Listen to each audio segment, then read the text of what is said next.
Espectro plateado. Capítulo 39. El ciclo. Una neblina grisácea se extendía perezosamente sobre el suelo de un amplio claro, cubriendo la hierba con una capa de rocío que reflejaba el sol de la mañana. Algunos pájaros piaban suavemente desde las ramas de los árboles cercanos, pero el tranquilo claro estaba a punto de convertirse en un campo de batalla. En el lado este del claro, una multitud de soldados formaba filas. Sus armas brillaban, sin óxido y listas para derramar sangre. Varias banderas con el escudo celeste de Mistral ondeaban al viento mientras los comandantes corrían de un lado a otro, hablando con sus subordinados sobre la lucha que se avecinaba. Frente a ellos había una demacrada colección de combatientes vestidos con armaduras desiguales y empuñando armas que, en el mejor de los casos, estaban desgastadas. Este grupo no ondeaba ninguna bandera y sus comandantes permanecían inmóviles como estatuas, con el rostro endurecido mientras miraban fijamente a sus enemigos. Sin que nadie lo supiera, salvo dos almas, una muchacha vestida con llamas plateadas se encontraba en lo alto de una colina detrás del ejército occidental con una expresión indescifrable. Tragó saliva nerviosamente y miró hacia el campo, grabando a fuego en su mente la imagen del ejército enemigo. Ruby no tuvo tiempo de ordenar sus pensamientos sobre lo que estaba a punto de presenciar cuando la fuerza mistraliana comenzó a avanzar rápidamente. Primero marcharon, luego varios escuadrones comenzaron a trotar ligeramente, solo para comenzar a cargar hacia el enemigo con sus armas de asta extendidas. Vagamente, recordó lo que había mencionado el general Nikos al informar a Weiss sobre la batalla que se avecinaba. Mistral casi siempre atacaba al amanecer y siempre desde el este. En parte era simbólico, ya que el sol naciente indicaba su poder imparable, pero también era práctico, ya que utilizaba los rayos de luz para cegar al enemigo y asustarlo lo suficiente como para obligarlo a romper filas. Pudo comprobar de primera mano lo efectiva que era esa táctica, ya que varios rebeldes dejaron caer sus armas de mala calidad y retrocedieron, dejando a la vanguardia con varios agujeros. Los que quedaron extendieron las manos para intentar bloquear la luz, mientras que los comandantes ni siquiera reaccionaron ante la retirada de sus camaradas. Esto va a ser un baño de sangre, pensó Ruby, aturdida. A medida que la línea del frente enemiga se acercaba cada vez más, Ruby sintió un escalofrío al empezar a ver sus expresiones. Aunque era muy débil, podía ver las sonrisas triunfantes y los gritos de victoria mientras se abalanzaban sobre un enemigo indefenso.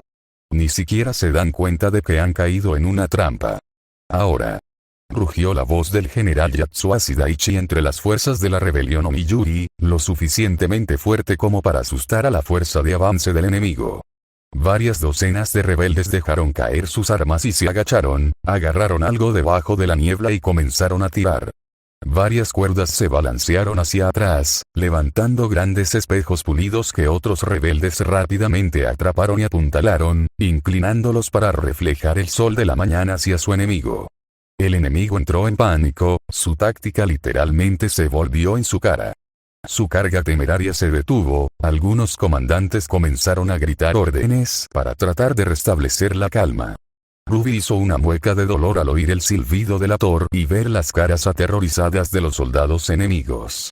Los rebeldes que se habían retirado se habían agazapado fuera de la vista, pero luego se dieron la vuelta y sacaron sus arcos, desatando una descarga justo cuando los espejos se activaron y dejaron al enemigo demasiado distraído para reaccionar. Docenas de flechas cayeron sobre las fuerzas de Mistral y sus gritos hicieron que Ruby se retorciera por dentro. La chica fantasmal se llevó una mano a la boca con horror y reprimió un grito al ver a un joven atragantarse con una flecha en la garganta. Parece que la estrategia de Pirra funcionó bien, dijo Ace en voz alta a su lado, dando un paso adelante para contemplar el campo con expresión neutral. Ruby sabía por la forma en que sus labios se torcían y la ligera curva hacia abajo de sus cejas que los gritos no la dejaban indiferente, pero no la molestaban tanto. De hecho, Mistral ha utilizado esta táctica durante siglos, por lo que se han ideado innumerables formas de evitarla. Pero el general Nikos ideó esta contraofensiva hace un año. Simplemente no hemos podido implementarla hasta ahora, explicó Ren. Ruby notó que su actitud hacia la batalla era simplemente de agotamiento, como si ya no le quedaran emociones para dedicarle al enemigo. Es agradable darles un poco de su propia medicina, murmuró Nora mientras se acercaba a ellos, con su martillo gigante al hombro. Los cuatro se quedaron en la cima de la colina, observando cómo la rebelión se ponía firme mientras el enemigo entraba en pánico, dividido entre querer avanzar y querer retroceder y reagruparse. Hemos perdido a mucha gente buena en esta lucha, dijo Ren, mirando a sus camaradas que estaban debajo de la colina. Pero ahora quizá tengamos la oportunidad de terminar con esto para siempre, dijo Nora con esperanza. ¿No sería genial, Ren? Paz al fin. Por fin podríamos seguir adelante. Ren asintió. Sí, eso suena bien. Pero a veces, me pregunto. Weiss arqueó una ceja. Me pregunto qué. Hizo una mueca. ¿Qué haría yo con esa paz, cuando lo único que he aprendido es la guerra? Nora sonrió suavemente, apoyándose en él. Lo resolveremos juntos. El hombre de cabello negro se volvió hacia su amiga y le dedicó una sonrisa agradecida antes de volver su atención al campo de batalla. La mirada de Ruby se detuvo en la pareja por un momento antes de volverse hacia el claro. Sus ojos se sintieron atraídos como por arte de magia hacia el lugar donde yacían los cadáveres de docenas de soldados mistralianos, clavados en la tierra por flechas, para no volver a respirar jamás. Soñaban también con la paz, con el fin del conflicto, con un sueño compartido, con alguien a quien querían ver una vez que terminaran los combates. Ruby no sabía la respuesta. Mientras observaba cómo un tercio del ejército enemigo retrocedía para reagruparse mientras los remanentes avanzaban para acabar con un enemigo que percibían como débil, no pudo evitar preguntar. ¿Por qué pelean así? Ni Ren ni Nora la oyeron, pero Weiss se volvió ligeramente hacia ella con una mirada curiosa. Por un momento, la ex heredera reflexionó sobre la pregunta. Es un ciclo de violencia, explicó, provocando una mirada extraña de Nora y Ren. La naturaleza humana nos obliga a buscar reparación cuando nos hacen daño, y así lo hacemos. Pero la violencia erosiona la posibilidad de paz y, por lo tanto, la única reparación por la violencia es la violencia. Pero ¿y luego qué? ¿Eso no provocará más violencia? Preguntó Ruby. Siempre ha sido así. Incluso estando aquí hoy, todos hemos heredado algunos de los rencores de nuestros predecesores. Con el tiempo, pueden desaparecer, pero a menudo nuestros sentimientos se transmiten a aquellos cuyas vidas tocamos, continuando el ciclo de violencia. Ren asintió y desvió sutilmente su mirada hacia Ruby para demostrar que comprendía lo que estaba sucediendo. Hace mucho, mucho tiempo, una persona hizo algo que perjudicó a otra. Nunca sabremos qué ni por qué, pero desde entonces, la humanidad se ha visto atrapada en este ciclo de lucha. Eso es horrible, susurró Ruby. Es el mundo en el que nacimos, explicó Weiss. Está a nuestro alrededor, y no solo en la rebelión. La familia Schne y el colmillo blanco son otro ejemplo de ello, al igual que el conflicto fronterizo constante entre Vale y Vacuo. La chispa comenzó hace siglos, ahora estamos viendo cómo se enciende. Ruby sintió que se le encogía el corazón. Weiss le había explicado las cosas con dureza, pero no podía estar del todo en desacuerdo con su evaluación. Maldita sea. Esa es una manera bastante dura de ver las cosas, Weiss, sí, dijo Nora con el ceño fruncido y pensativa. Estaba claro que las palabras de Weiss habían llegado a más personas que solo a Ruby. Entonces, ¿dónde nos deja eso? Weiss se limitó a mirar el campo de batalla. Nunca dije que este ciclo siempre fuera erróneo. En algunos casos, es realmente lo correcto, pero es importante entender que la violencia casi exclusivamente provocará más violencia. Entonces, ¿terminará esto alguna vez? Se preguntó Ruby en voz alta. Weiss la miró. Todos los rencores se acaban desvaneciendo. Vacuo y Vale han dejado de lado sus diferencias para cooperar. Y tengo la esperanza de que algún día Atlas reconozca a Faunus como su igual. Pero es más fácil odiar que perdonar, y siempre habrá nuevos rencores que ocupen el lugar de los que se desvanecen. Entonces, ¿nadie gana? ¿Seguimos jodiéndonos unos a otros? Preguntó Nora. Aquí hay un ganador, pero nadie quiere verlo triunfar. A los Grimm no parece importarles tanto odio, supuso Ren. Todos guardaron silencio. No hay una solución fácil. Si la hubiera, ya lo habríamos hecho, afirmó Weiss. Pero por eso es importante saber el motivo por el que luchas. Lealtad, miedo, orgullo, justicia o lo que sea que te impulse. Tienes que ser consciente de ello para no perderte en este ciclo de violencia, explicó Ren. Si sabes el motivo, algún día podrás salir de él. Nora pareció animarse al oír eso. Entonces, por lo que luchamos no está mal. ¿No estamos haciendo lo mismo que Mistral? Ren negó con la cabeza. No. Tenemos un objetivo final y una razón para alcanzarlo. Llegaremos hasta allí y no daremos un paso más allá ni antes de esa línea. Ruby se volvió hacia su amiga. Entonces, ¿por qué luchas? No es por la justicia, como ellos. Tú misma lo dijiste, no te habrías unido si no fuera por tu objetivo final. Mis objetivos son los mismos de siempre, susurró ella. No te pregunto por tus objetivos, te pregunto por qué quieres alcanzarlos. Weiss no tenía una respuesta. Ruby sintió que una ola de decepción y rabia la invadía. Olvídalo. Sigue luchando. De todos modos, no es como si me fueras a escuchar. Ante eso, flotó lo más lejos que pudo de Weiss sin que nadie la jalara hacia atrás. Sin que ella lo supiera, la expresión de Weiss cambió a una mirada conflictiva y confusa dirigida directamente a su espalda. Las palabras de Ruby dolieron más que cualquier cosa que Weiss hubiera experimentado en su viaje hasta ahora. Ella preferiría ser golpeada con una espada del tamaño de una persona en una armadura embrujada cualquier día antes que Ruby la cortara de esa manera. La peor parte era que no tenía una respuesta para sus preguntas. No era idiota. Era evidente que las peleas molestaban a su amiga mucho más que a ella. Supuso que simplemente tenía una mayor tolerancia hacia ellas, tal vez debido a que su infancia había sido mucho menos cálida que la de su compañera. No se hacía ilusiones de que la vida fuera un cuento de hadas. Pero cuando Ruby le preguntó por qué luchaba, cuál era su razón, no obtuvo respuesta. Era algo en lo que había estado pensando desde que Pirra le habló de unirse a la rebelión. Pero incluso después de días de pensarlo, todavía no había obtenido respuesta. Por supuesto, la respuesta fácil sería que quería ayudar a Ruby, pero ese era un objetivo, no una razón. Decir que quería hacerlo porque Ruby era su amiga era cierto, pero eso parecía falso. Su razón para luchar era algo interno. Tenía un fuerte sentido de la justicia que heredó de su hermana, pero también un pragmatismo implacable de su padre, que la impulsaba a perseguir sus objetivos a cualquier precio, incluso su propia vida. Weiss no tenía nada que hacer. En lugar de pensar en ello, bajó la mirada hacia el campo de batalla.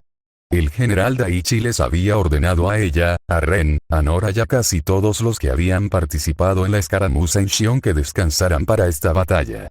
Al general Nikos se le permitió estar presente en el frente, pero solo como comandante y no como combatiente. Debía retirarse a la primera señal de fracaso. En cambio, Yatsuashi demostró lo confiable que era. Aunque Wei sentía que a menudo era demasiado cauteloso, era un excelente comandante considerando lo que ella estaba viendo ante sus ojos. Además, tenía que preocuparse por la rebelión. Wei solo quería conseguir su libro. Deja de pensar en eso. Terminarás dando vueltas en círculos. Después de que un tercio del ejército enemigo se retirara para intentar reagruparse, el general Daichi avanzó para enfrentarse a los enemigos restantes. Para sorpresa del ejército de Mistral, la fuerza rebelde casi se duplicó, cuando docenas de soldados que habían estado escondidos saltaron de las trincheras cavadas con antelación para ocultar su número. Estos refuerzos también estaban mejor armados, empuñando armas que recuperaron de Shion después de que el enemigo se rindiera. Incluso había varios magos entre ellos, aunque Amber y Bartleby, los dos que acompañaron a Weiss en Shion, estaban en la retaguardia con ella. Los rebeldes lucharon en una formación dispersa pero organizada, dejando huecos para que los magos pudieran lanzar hechizos con efectos devastadores contra las fuerzas mistralianas, que estaban muy juntas. El general Daichi y varias docenas de rebeldes se enfrentaron a la vanguardia enemiga, y su gigantesca espada de cobre atravesó el aire y rompió sus líneas. Fox, la mano derecha de confianza de Yatsuashi, atacó el flanco izquierdo, entrando y saliendo del alcance junto a un puñado de mercenarios.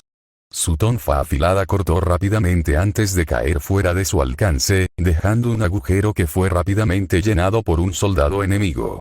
Sin embargo, la mayor parte de las fuerzas rebeldes se dirigían hacia el flanco derecho. Con el general Daichi justo delante de ellos, el enemigo estaba tan concentrado en avanzar para matarlo que se negaron a retroceder. Y con la presión que ejercía Fox sobre su flanco izquierdo, no tenían a dónde ir mientras los rebeldes avanzaban para atacarlos desde la derecha. De repente, Weiss vio al general Daichi levantar su espada y rugir una orden. La visión de varios glifos formándose provocó pánico en las filas enemigas. Algunos magos intentaron crear una barrera, pero las flechas se clavaron en ellos antes de que el hechizo pudiera surtir efecto. La magia atravesó el flanco derecho, débil según los estándares de Weiss, pero que compensaba la calidad con una gran cantidad. Con su flanco aniquilado, el enemigo intentó moverse para defenderse de la nueva amenaza, pero Yatsuashi se estrelló contra sus filas y realizó amplios cortes que atravesaron la cadena de mando. Fox y sus mercenarios se lanzaron a la refriega, deslizándose entre los soldados mistralianos y dejando un rastro de cadáveres a su paso. La principal fuerza rebelde también atravesó a los soldados en pánico, los derrotó rápidamente y dejó el campo de batalla en silencio y quietud. Al otro lado del claro, las fuerzas restantes permanecieron inmóviles. Durante un momento de tensión, Weiss se preguntó si podrían contenerlos si decidían continuar con el ataque. Su estrategia había sido audaz, ideada tanto por Pirra como por ella misma, pero se había basado en la sorpresa. Las bajas fueron pocas, pero el general Daichi estaba lejos de la retaguardia, lo que lo dejaba vulnerable a una carga repentina. Afortunadamente, se escuchó un grito de retirada. Mientras las fuerzas de Mistral se daban la vuelta y huían hacia el este, seguido por un grito victorioso de los rebeldes, cuando el general Daichi levantó el puño hacia el cielo. Nora lanzó una ovación y abrazó a Ren mientras Weiss se reía de la pareja. A pesar de sus deseos, sintió que sus ojos se dirigían hacia Ruby. Se preguntó cómo se sentía con esta victoria, si estaba orgullosa de sus amigos. Si estaba orgullosa de ella. Sin que nadie se lo pidiera, sus pensamientos anteriores comenzaron a regresar a ella, dejándola con la duda. ¿Por qué lucho? ¿Y por qué me importa tanto lo que Ruby piense de mí? ¿La rebelión Oniyuri? No sé nada sobre ellos, tartamudeó nerviosamente un camarero en respuesta a una serie de preguntas de dos desconocidos encapuchados. ¿En serio? Porque estábamos buscando a alguien que pudiera decirnos dónde inscribirnos, explicó uno de los desconocidos, provocando algunas miradas de asombro de los clientes del bar. Los ojos del camarero se abrieron de par en par y el sudor le cubrió la frente. N no tan alto. N nunca se sabe quién está escuchando, ¿sabes?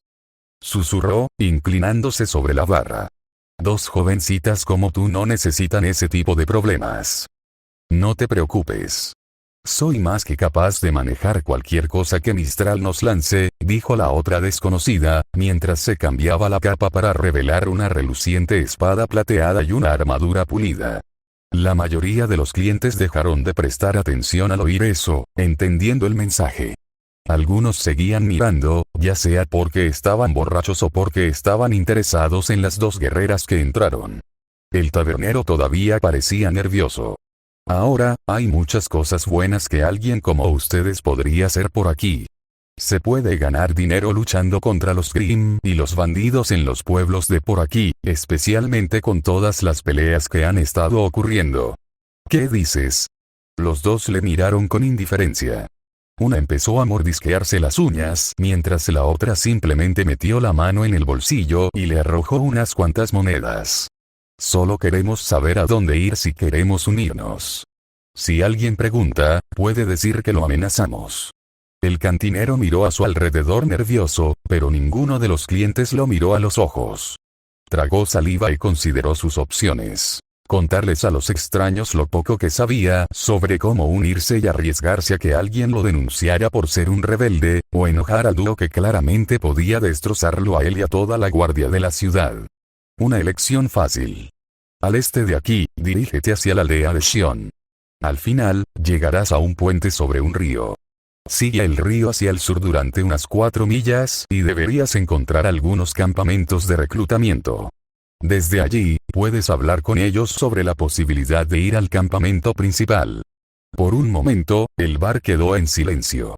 Todos observaban atentamente a los desconocidos para evaluar su reacción, algo que se dificultaba por las grandes capas negras que los rodeaban y sus expresiones cautelosas. Finalmente, uno de ellos rompió el silencio golpeando la mesa con su puño blindado. La próxima vez, ahórranos todos los problemas y dímelo antes. Llevamos aquí media hora y huele a pis y cerveza, dijo mientras se alejaba con su acompañante siguiéndola. Para su sorpresa, el cantinero encontró otra moneda de gravamen. El camarero se la guardó en el bolsillo y dejó escapar un suspiro de alivio, pero mientras lo hacía, algo le llamó la atención. Sacó una de las monedas y la examinó bajo la tenue luz del bar. El lien se usaba en todo el mundo, por lo que podía utilizarse en cualquier lugar. Pero aún así, en un pueblo como aquel no pasaban muchos viajeros. Así que se quedó confundido cuando vio un Valean lien por primera vez en su vida.